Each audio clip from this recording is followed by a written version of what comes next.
So for the count of genocide, which is just mass murder, I think that Columbus is mostly guilty because defense made the argument that they referred back to the Ten Commandments, and one of them is "You shall not kill." So I think that was pretty valid and reasonable.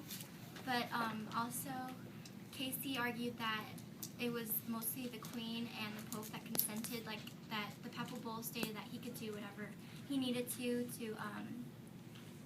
convert people to Catholicism. So yeah, but I think he's mostly guilty on that account.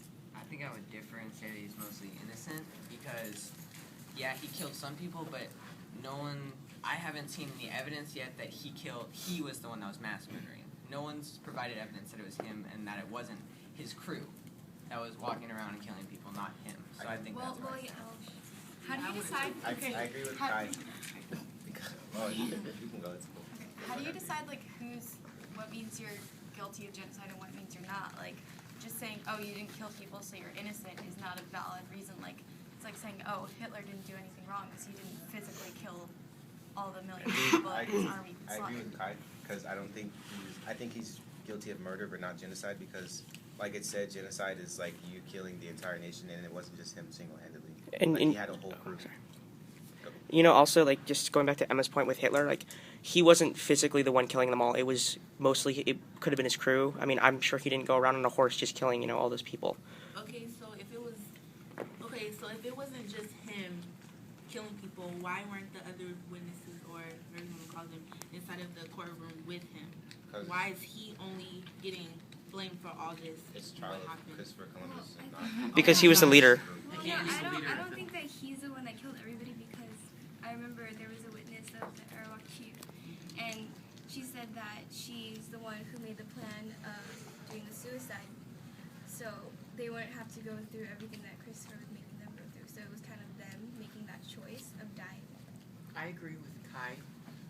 We don't really have enough evidence really showing that Christopher was the one that actually committed a lot of the genocide. But he definitely was the mastermind behind it. So it's kind of like, it's kind of in between. I don't know. Kind of going off what Max said, like how he's the mastermind of it. I think he's not guilty of genocide. He's definitely guilty. Oh, wait. I think he's definitely guilty of aiding and abetting because he let all that happen. Well, yeah. Also the thing is you have to know, was it he was actually ordering his crew to kill people, or did he just not make a rule that they couldn't? Were they just allowed to do whatever they wanted, or did he actually tell them to do it? Well, you also take into consideration that, you know, you have that many men on, you know, an island or wherever, you know, depending on where they were. One man cannot keep control of all of those people. You know, they're just going to go off and do what their orders are, but during that time when they're away, you know, they didn't have cell phones, they didn't have radio, they just did what they needed to do or whatever they thought was best, which of course killing isn't a good thing, but if they weren't given, you know, a rule saying they can't, then what's the point?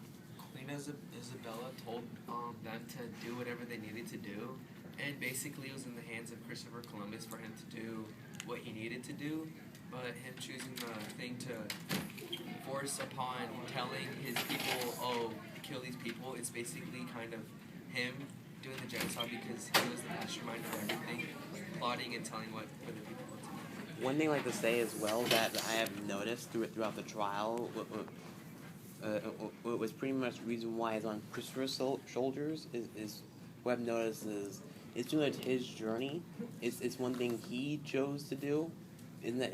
It's not something that the Queen forced him to do. It's not something the Pope wanted him to do. They didn't say, here, you go explore this land. It's something Christopher Columbus wanted to do, and pretty much it's on his shoulders. And that's all I have to say. Kind of like what Deshaun said. Like, I feel like the defense has been like blaming like everyone else besides Christopher Columbus. And, like, I think they should be trying to prove that he's innocent rather than putting the blame on someone else. Well, yeah, because all they do is have all these different arguments, and they don't really give enough evidence to say that he is innocent. They just kind of go off from what the prosecution is saying and saying that it's not true, and they always ask for their evidence. And it's supposed to be Sorry, I just want to say one thing. I feel like the defense is having trouble trying to make an argument right now just because they're not their witnesses. So it would be interesting to see what happens today when the defense starts their witnesses. And I don't think that's, to see how their argument comes out. I just don't think that's clear. Maybe some people don't really understand that.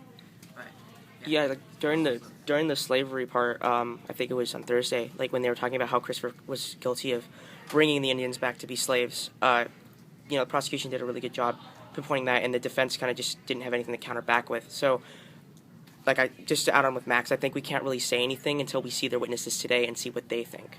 Well, I also feel like with the whole slave thing, like even if he, even if he didn't mean to, make them be slaves, he still brought them back and they still became slaves. So you can say, oh, that wasn't his intention, but it still ended up happening. Oh yeah. All he wanted was to have a good work ethic, but it didn't really work out because they ended up being slaves for labor, and that really wasn't showing any good work ethic. Also, I don't know if anybody caught this, but Christopher Columbus was pointing out that the Indians had owners rather than bosses. Yeah.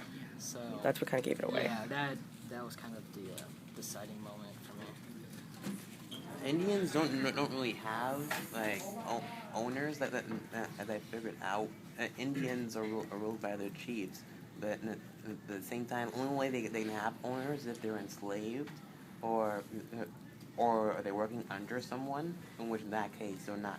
In that case, it's really rare for any tribe of Indians to work together towards something, and so pretty much for the Indians to actually work together is common, but for them to work together with others, probably not common unless you're in their friendship. So something kind of off of what Colin said a little bit ago, how he was saying how the defense is just blaming other people. I see that, but I don't really think they have a choice. Yeah. Someone is guilty. This happened. It's not like a normal trial where someone got murdered, but maybe it was an accident. No, people were murdered, people were raped, it happened. But it's just right now figuring out who is guilty. Yeah. And I think that's a big issue for the defense because everyone's going to be like, oh, it's Christopher Columbus, because that's just what we think. That's just what we're taught. That's just. But Christopher does have a good point the defense has a good point in blaming other people because, like I said earlier, one man would not be able to have done all of this. It's almost physically impossible. I don't remember who said it, but someone was like, you can't really, you can blame Christopher, but you can't really blame him because he's he was just following his orders, and his orders were to do that, so I think that's all the defense has is they can only blame other people, and they can't really focus on how Christopher's guilty and only Christopher because they can't, if they do that, then he's guilty. Right, but even what you just said makes him guilty of being dead.